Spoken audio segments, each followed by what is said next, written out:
Friends, മഴതോരും മുൻപുടെ ഏറ്റവും പുതിയ എപ്പിസോഡിൻ്റെ വിശേഷങ്ങളിലേക്ക് എല്ലാവർക്കും സ്വാഗതം. അപ്പോൾ നമ്മുടെ കുട്ടിച്ചായനും സ്റ്റാൻഡിയും കൂടി സംസാരിക്കണം. അപ്പോൾ സ്റ്റാൻഡി പറയുന്നുണ്ട്, അപ്പച്ചൻ അലീനേനെ കണ്ടില്ലേ, അവളെ ഇറക്കി വിടാനല്ലേ അപ്പച്ചൻ വന്നത് എന്ന് ചോദിക്കും. അപ്പോൾ അവത കുട്ടിച്ചായൻ പറയും, ആര് അടാ, നമ്മൾ വിചാരിക്കുന്ന പോലെ എല്ലാ കാര്യങ്ങളും, അപ്പോൾ നമ്മളൊരു മാന്യമായ രീതിയിൽ കാര്യങ്ങൾ കൈകാര്യം ചെയ്യണം എന്നൊക്കെ പറഞ്ഞിട്ട് കുട്ടിച്ചായൻ ഇങ്ങനെ സ്റ്റാൻഡിനെ ഉപദേശിക്കുന്ന പോലെ പറയും. അപ്പോൾ സ്റ്റാൻഡി ഇങ്ങനെ അത്ഭുതപ്പെട്ട് നിൽക്കുവാട്ടോ. അപ്പം അല്ല, അപ്പച്ചൻ ഇന്ന് വൈകുന്നേരം പോകുന്നു എന്നല്ലേ പറഞ്ഞു, എന്തോ പുനലൂർ എന്തോ പരിപാടി ഉണ്ടെന്ന് പറഞ്ഞു, അതുകൊണ്ട് വേഗം അലീനനെ പറഞ്ഞു വിട്ടിട്ട് പോകണം എന്നല്ലേ അപ്പച്ചൻ ഇത്ര നേരം പറഞ്ഞു എന്ന് വയ്ക്കും. അപ്പോൾ പറയും, അത് കുഴപ്പമില്ല, എന്തായാലും ഞാൻ ഇനിയിപ്പോൾ നാളെ പോകുന്നുള്ളൂ എന്ന് പറയും. അപ്പോൾ സ്റ്റാൻഡി പറയും, കൊള്ളാം എന്നൊക്കെ പറയും. അപ്പോൾ വാ, അന്ന് അപ്പച്ചൻ വാ, നമുക്ക് ഒന്നുകൂടി കൂടാമെന്ന് പറയും. അപ്പോൾ കുട്ടിച്ചായൻ പറയും, ഇല്ലടാ ഞാൻ വരുന്നില്ല, എനിക്ക് ആ അലീന കൊച്ചിനോട് കുറച്ച് കാര്യങ്ങൾ കൂടി സംസാരിക്കാനുണ്ട് എന്ന് പറയും. അപ്പോൾ സ്റ്റാൻലി പറയും, അതെ ഞാൻ ഒരു സത്യം പറയട്ടെ എന്ന് ചോദിക്കും. എന്താ, എന്നാ നീ പറ എന്ന് പറയും. അപ്പച്ചനി ഇന്നും പോവില്ല, നാളെയും പോവില്ല, മറ്റന്നാളും പോവില്ല എന്നിങ്ങനെ പറയും. അപ്പോൾ കുട്ടിച്ചായൻ പറയും, ചിലപ്പോൾ ഞാൻ പോയില്ല എന്നിരിക്കും, അതിന് നിനക്കെന്നാ, ഞാനിവിടെ നിൽക്കും എന്നൊക്കെ പറഞ്ഞ് ഇവരിങ്ങനെ പറയും കേട്ടോ. അപ്പോൾ സ്റ്റാൻലിക്ക് ചിരി വരുന്നുണ്ട്.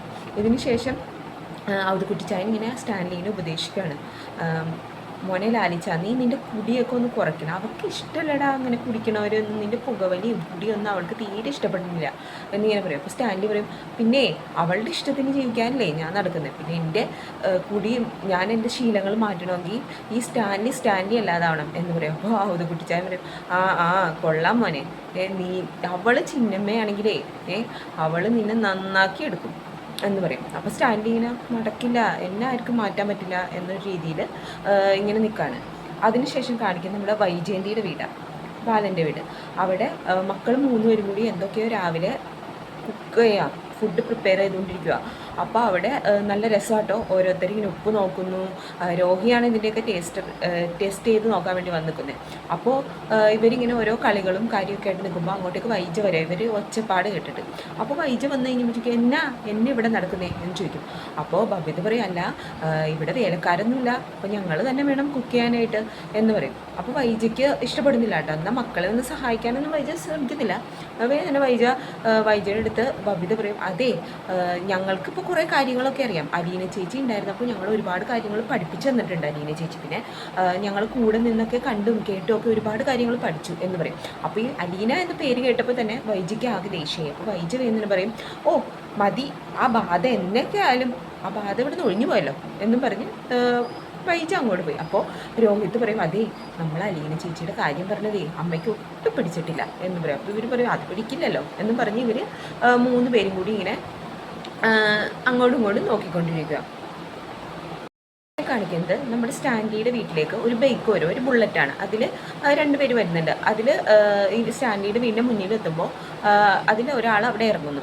അത് അവിടുത്തെ മെയിനായിട്ട് ബൈജുവിനെ കൂടാതെ ഉള്ള ഒരു ഡ്രൈവറാണ്, അതായത് സ്റ്റാൻലിക്ക് ഏറ്റവും ഇഷ്ടപ്പെട്ട ഡ്രൈവറാണ്. സ്റ്റാൻലി അയാളുടെ മെയിൻ സ്ഥലങ്ങളിലൊക്കെ പോകുമ്പോൾ കൊണ്ടുപോകുന്നത് ഈ ഡ്രൈവറിനെയാണ്. അപ്പോൾ നമ്മുടെ മുറ്റത്ത് കുട്ടിച്ചായനും ആൻ്റപ്പൻ ചേട്ടനും നിൽപ്പുണ്ട്. അപ്പോൾ ആൻ്റപ്പൻ ചേട്ടൻ പറയടാ, നീ എത്ര നാളായി ഇവിടുന്ന് പോയിട്ടെന്ന് നിനക്ക് വല്ല ബോധമുണ്ടോ എന്ന് ചോദിക്കും. അപ്പോൾ കുട്ടിച്ചായൻ, എന്താ എത്ര നാളായി ഇവൻ പോയിട്ട് എന്ന് ചോദിക്കും. പറയും 5 ദിവസമായി എന്ന് പറയും. അപ്പോൾ കുട്ടിച്ചായൻ പറയടാ, വാക്ക് പറഞ്ഞാൽ പാലിക്കാത്തവരെ കൂടെ കൂട്ടരുത് എന്നൊക്കെ ആൻ്റപ്പൻ ചേട്ടനോട് ഇങ്ങനെ പറയാം. അപ്പോൾ ഇതൊക്കെ പറഞ്ഞു കഴിഞ്ഞിട്ട് പറയും, നീ ജോലിക്ക് കയറണമെങ്കിൽ ലാലിച്ചനെ കണ്ട് അനുവാദം ചോദിച്ചിട്ട് മാത്രം കയറിയാൽ മതി എന്നൊക്കെ കുട്ടിച്ചായൻ പറയാം കേട്ടോ. അങ്ങനെ ഇവരെ അകത്തേക്ക് പോയി. അപ്പോൾ ഈ പുതിയതായി വന്ന ജോലിക്കാരൻ ഡ്രൈവർ അയാൾ നമ്മുടെ പൗലോസേട്ടൻ്റെ അടുത്തേക്ക് വരും. അപ്പോൾ പൗലോസേട്ടൻ എന്തൊക്കെ കുക്ക് ചെയ്തുകൊണ്ടിരിക്കുക. അപ്പോൾ ഇയാളെ കാണുമ്പോൾ തന്നെ പൗലോസേട്ടൻ പറയും, എടാ നീ അറിഞ്ഞായിരുന്നോ, നീ പോയ പിന്നെ ഇവിടെ വളരെ വലിയ കുറേ സംഭവങ്ങൾ നടന്നു. സാബിൻ്റെ മോളാന്ന് പറഞ്ഞ് ഒരു പെങ്കൊച്ച് വന്നു, കണ്ടാൽ തന്നെ അറിയാം എന്തൊക്കെയോ കള്ളത്തരമുണ്ട് എന്നൊക്കെ ചോദിക്കാം. അപ്പോൾ കാണാനെങ്ങനെയാണ് എന്ന് ഇയാൾ ചോദിക്കുക. അപ്പോൾ പൗലോസേട്ടൻ പറയും, കാണാനൊന്നും കുഴപ്പമില്ല, എന്നിട്ട് എവിടെയാ എന്ന് ചോദിക്കും.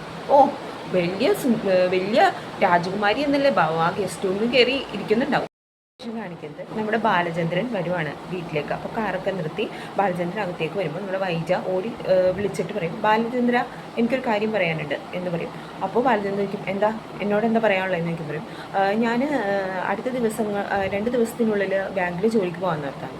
അപ്പോൾ ബാലചന്ദ്രന് ദേഷ്യം വരും. ബാലചന്ദ്രൻ, ഇതൊക്കെ എന്നോട് എന്തിനാ പറയുന്നത്, നിനക്ക് നിൻ്റെ കാര്യമല്ലേ എന്ന് ചോദിക്കും. അപ്പോൾ വൈജ പറയും, എൻ്റെ ഒരു മര്യാദ കൊണ്ട് പറഞ്ഞതാണെന്ന് പറയും. അപ്പോൾ ബാലചന്ദ്രൻ പറയും അതിനർത്ഥം അഹങ്കാരം അഹന്തയൊക്കെ ആണെങ്കിൽ അത് കറക്റ്റായിരിക്കും എന്ന് പറയും. വിവേകം വിനയം ഇതൊന്നും നിനക്ക് പണ്ടേ ഇല്ലല്ലോ, അഹങ്കാരം മാത്രമല്ലേ ഉള്ളൂ എന്ന് ചോദിക്കും. അപ്പോൾ വൈജയ്ക്ക് അതൊന്നും അങ്ങോട്ട് ഇഷ്ടപ്പെടുന്നില്ല കേട്ടോ. അപ്പോൾ വൈജ പറയും പിന്നെ എനിക്ക് അത്യാവശ്യം വിവരവും വിവേകവും ഒക്കെ ഉണ്ട്, ഞാനേ ഡിഗ്രിയും പോസ്റ്റ് ഗ്രാജുവേറ്റും ഒക്കെ ആരാ പഠിത്തമൊക്കെ വേണ്ടാന്ന് വെച്ച് നാട് വിട്ടു പോയെന്ന് എനിക്കറിയാം എന്നിങ്ങനെ പറയും. അപ്പോൾ ബാലചന്ദ്രൻ പറയും എന്നെ നീ കാര്യങ്ങളൊന്നും പിന്നെ നിന്റെ മര്യാദ എന്താണെന്ന് കഴിഞ്ഞ 23 വർഷമായിട്ട് എനിക്ക് നന്നായി അറിയാം എന്ന് ബാലചന്ദ്രൻ പറയുക. അപ്പോൾ ഇത് കേൾക്കുമ്പോൾ വൈജ പറയും ഓ ഞാനൊരു പ്രശ്നത്തിനൊന്നും വന്നതല്ല, പിന്നെ എൻ്റെ കാറ് ഡാമേജ് ആയിട്ട് ശരിയാക്കി കിട്ടിയിട്ടില്ല, അപ്പോൾ എനിക്ക് പോകണമെങ്കിൽ ഒരു വണ്ടി അറേഞ്ച് ചെയ്ത് തന്നെ എന്ന് പറയും. ബാലചന്ദ്രൻ പറയും നീ പോകുമോ വരുമോ ചെയ്തോ, അപ്പോൾ നീ അതിനുള്ള വഴി കാണണം എന്ന് പറയും, അല്ലാതെ എനിക്ക് നിന്നെ പൊക്കിക്കൊണ്ട് പോകാനൊന്നും പറ്റത്തില്ല എന്ന് പറയാം, അല്ലെങ്കിൽ നീ ഒരു ടൂറിസ്റ്റ് ബസ് വിളിച്ച് പോകും എന്നിങ്ങനെ പറയാം. അപ്പോൾ എന്നെ കളിയാക്കുവാണോ, അപ്പോൾ എനിക്ക് ഒന്നും വേണ്ട, ഞാനിപ്പോൾ എനിക്ക് ഇത് അടയ്ക്കാൻ പറ്റില്ല, അപ്പോൾ എനിക്കൊരു പുതിയൊരു ചെറിയൊരു കാർ എടുക്കണം എന്നുണ്ട്, അപ്പോൾ ബാലചന്ദ്രൻ ചോദിക്കും അതിന് ഞാനെന്ത് ചെയ്യണം എന്ന് ചോദിക്കും. അപ്പം അല്ല എൻ്റെ മറ്റേ കാറിന് ഇങ്ങനെ ഡാമേജ് ആയതുകൊണ്ട് എനിക്ക് പെട്ടെന്ന് ലോൺ കിട്ടത്തില്ല, അപ്പോൾ അതുകൊണ്ട് എനിക്കൊരു ജാമ്യം നിന്നാൽ മതി എന്ന് പറയും. അപ്പോൾ ബാലചന്ദ്രൻ പറയും എൻ്റെ ജാമ്യവും ഞാനെന്തിനാണ് ചെയ്യുന്നത്, നിനക്ക് പുണ്യാളന്മാരായിട്ടുള്ള ആങ്ങളമാരുണ്ടല്ലോ അവരോട് പറഞ്ഞാൽ മതി എന്ന് പറയും. അപ്പോൾ ഇത് കേൾക്കുമ്പോൾ വൈജിക്ക് ഒന്നുകൂടി ദേഷ്യം കേട്ടോ. ബാലചന്ദ്രൻ പോകാൻ തുടങ്ങുമ്പോൾ വൈജി പറയും അതെ പിന്നെ ഒരു കാര്യം ഒരു വേലക്കാരീനെ അലീനയ്ക്ക് പകരം ഒരു വേലക്കാരീനെ വേണം എന്ന് പറയും. അപ്പോൾ ബാലചന്ദ്രൻ പറയും അലീനയ്ക്ക് പകരം ആരെയും കിട്ടാൻ പോകുന്നില്ല, നിനക്ക് വേണമെങ്കിൽ വല്ല ശാന്തേനോ ലീഡേനോ അങ്ങനെ വല്ലവരെയും കണ്ടുപിടിച്ചോ, കുഞ്ഞോളെയോ ഒക്കെ കണ്ടുപിടിച്ചോ, എന്നിട്ട് നീ തന്നെ ശമ്പളം കൊടുക്കുക എന്ന് പറഞ്ഞിട്ട് ബാലചന്ദ്രൻ അങ്ങോട്ട് പോയി. അപ്പോൾ പിന്നീട് കാണിക്കുന്നത് നമ്മുടെ സ്റ്റാൻലിയുടെ വീട്ടിൽ വേലക്കാരെല്ലാവരും കൂടി അങ്ങനെ ഒന്ന് സംസാരിക്കുക. അപ്പോൾ പറയും ഈ പെണ്ണിനെ ഞാൻ വന്നിട്ട് ഇതുവരെയായിട്ട് കണ്ടില്ലല്ലോ പൗലോസ് ചേട്ടാ എന്നാ പുതിയതായി വന്ന ആ ആൾ പറയുക. അപ്പോൾ പൗലോസ് പറയും ആ പെങ്കൊച്ച് ഒന്നില്ലെങ്കിൽ റൂമിലുണ്ടാവും, അല്ലെങ്കിൽ നമ്മുടെ നായ്ക്കളുടെ കൂടെ ഉണ്ടാവും. അപ്പോൾ നായ്ക്കളുടെ കൂടെ അവരായിട്ട് പരിചയപ്പെട്ടോ എന്ന് ചോദിക്കും. അപ്പോൾ പിന്നെ അവരായിട്ട് നല്ല കൂട്ടാ പെണ്ണ് അവന്മാരാണെങ്കിൽ അവളുടെ പുറകെ നിന്ന് മാറില്ല എന്നിങ്ങനെ പറയും. അങ്ങനെ അവർ സംസാരിച്ചുകൊണ്ടിരിക്കുമ്പോഴാണ് അങ്ങോട്ടേക്ക് കുട്ടിച്ചായ വരും. എന്നിട്ട് എന്താടാ നിനക്കൊന്നും ഒരു പണിയില്ലേ ഇവിടെ എന്ന് ചോദിക്കും. അപ്പോൾ ഇങ്ങനെ പൗലോസ് വലിയ ആളായിട്ട് പറയും എൻ്റെ പൊന്നു കുട്ടിച്ചായ ഇതൊക്കെ ശരിയാണോ, ആ പെങ്കൊച്ചിനെ നമുക്ക് ഇവിടെ നിർത്തിയേക്കുന്നത് ശരിയാണോ, എന്തൊക്കെ മകളാന്ന് പറഞ്ഞാലും അതിന് വേറെ എന്തൊക്കെ വഴിയുണ്ട്, ഇവിടെ നിർത്തുന്നതിന് പകരം മറ്റെവിടെയെങ്കിലും താമസിപ്പിക്കാം, നല്ല ജോലി വാങ്ങിച്ചു കൊടുക്കാം, അല്ലെങ്കിൽ ഒരു ലേഡീസ് ഹോസ്റ്റലിലേക്ക് മാറ്റാം, ഇങ്ങനെ എന്തൊക്കെ വഴികളുണ്ട്, ഇത് നാണക്കേടല്ലേ കുട്ടിച്ചായ എന്ന് പറയും. അപ്പോൾ കുട്ടിച്ചായൻ പറയും അതേ ഇത് തനി തങ്കമല്ല, അത് ഡ്യൂപ്ലിക്കേറ്റ് അല്ലടാ, അവൻ്റെ മകളെ അവൻ എവിടെ നിർത്തണമെന്ന് അവൻ തീരുമാനിക്കും, നീ ഈ പറഞ്ഞ കാര്യങ്ങളൊക്കെ നിൻ്റെ മക്കളുടെ കാര്യത്തിൽ തീരുമാനിച്ചു, ആവശ്യമില്ലാതെ മറ്റുള്ളവരുടെ കാര്യങ്ങളിൽ ഇടപെടണ്ട, കൂടുതൽ കയറി ഇടപെട്ട സ്വന്തം പണി പോവേ എന്നൊക്കെയാണ് കുട്ടിച്ചായം പറയും. എന്നിട്ട് പറയും അവൾക്ക് മര്യാദ കൊടുത്തോളണം എല്ലാവരും, അവളെ വെറുതെ വലിഞ്ഞേറി വന്നേണമെന്നൊന്നല്ല എന്നൊക്കെ പറഞ്ഞ് ഇങ്ങനെ ഇവരോട് പറയാം കുട്ടിച്ചായം. ഇതിന് ശേഷം നമ്മുടെ കുട്ടിച്ചായൻ റെഡി ആയിട്ട് ഇങ്ങനെ ഹാളിൽ കൂടെ നടക്കട്ടെ. അപ്പോൾ ആൻ്റപ്പ എന്നും പയ്യെ വിളിക്കും. അപ്പോൾ ആൻ്റപ്പൻ കേൾക്കുന്നില്ല. അപ്പോൾ കുട്ടിച്ചായൻ പറയും വെറുതെ അല്ല ഈ ലാലിച്ചൻ ഇങ്ങനെ കിടന്ന് കൂവണേ, ഇവന്മാരെ ഒന്നും വിളിച്ചു കൊടുത്ത് കേൾക്കത്തില്ല എന്ന് പറയും.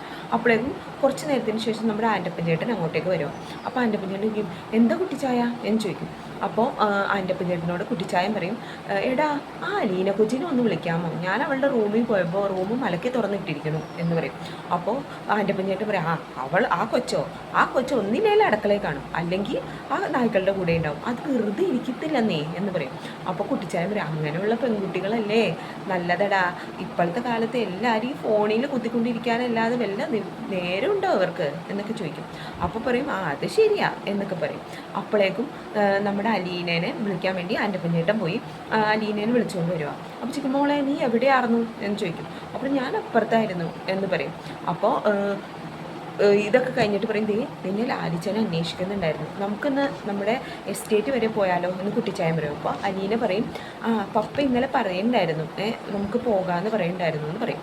ഇതിന് ശേഷം കാണിക്കുന്നത് ഈ പുതിയ ആ ഡ്രൈവറും ആൻ്റപ്പൻ ചേട്ടനും കൂടി ഇങ്ങനെ വണ്ടിയൊക്കെ ജീപ്പൊക്കെ സെറ്റാക്കിയിടുക പോകാൻ വേണ്ടിയിട്ട്. അപ്പോഴേക്കും നമ്മുടെ സ്റ്റാൻലി അങ്ങോട്ടേക്ക് വരും റെഡിയായി. ഇങ്ങനെ തന്നെ സ്റ്റാൻലി ഡ്രൈവറിൻ്റെ സീറ്റിൽ കയറിയിരിക്കും. അപ്പോൾ പറയും ഞാനും കൂടി വരാൻ എന്ന് പറയുമ്പോൾ ഇന്നും നിൻ്റെ ആവശ്യമില്ല എന്ന് പറയും. അപ്പോൾ കുറച്ച് നേരം കഴിഞ്ഞ് ഇവരിങ്ങനെ അലീനേനെ വരാൻ വേണ്ടിയിട്ട് കാണാൻ വേണ്ടി നോക്കി നിൽക്കുക. അപ്പോൾ അലീനയും കുട്ടിച്ചായനും കൂടി അങ്ങോട്ടേക്ക് വരിക. അപ്പോൾ ഈ ജോലിക്കാരൊക്കെ ഇങ്ങനെ അലീനേനെ നോക്കി നിൽക്കുക. വേറൊരു രൂപത്തിലായിട്ടോ അലീന, നല്ല കുറച്ചും കൂടി മോഡേണായി.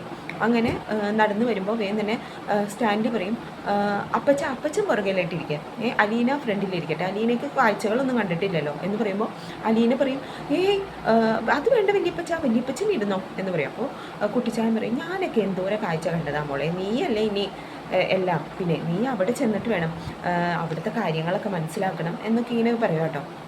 അങ്ങനെ അലീന പറയും, വേണ്ട ഞാൻ പുറകിലിരുന്നോളാം എന്ന് പറയുമ്പോൾ സ്റ്റാൻലി പറയും, അലീനയ്ക്ക് എന്താ പറഞ്ഞാൽ മനസ്സിലായില്ലേ, അനുസരിക്കാൻ എന്താ ഇത്ര പ്രയാസം എന്നൊക്കെ ചോദിച്ചാൽ അലീനയെ ഇങ്ങനെ ദേഷ്യപ്പെട്ട പോലെ പറയാം. അപ്പോൾ അലീന ഇങ്ങനെ സ്റ്റാൻലിനെ തന്നെ നോക്കി ഇങ്ങനെ നിൽക്കുന്നത് കാണിച്ചുകൊണ്ടാണ് ഇന്നത്തെ എപ്പിസോഡ് തീരുന്നത്. അപ്പോൾ എൻ്റെ ചാനൽ ഇഷ്ടമായെങ്കിൽ ലൈക്ക് ചെയ്യാനും സബ്സ്ക്രൈബ് ചെയ്യാനും മറക്കരുത്. അപ്പോൾ ബൈ.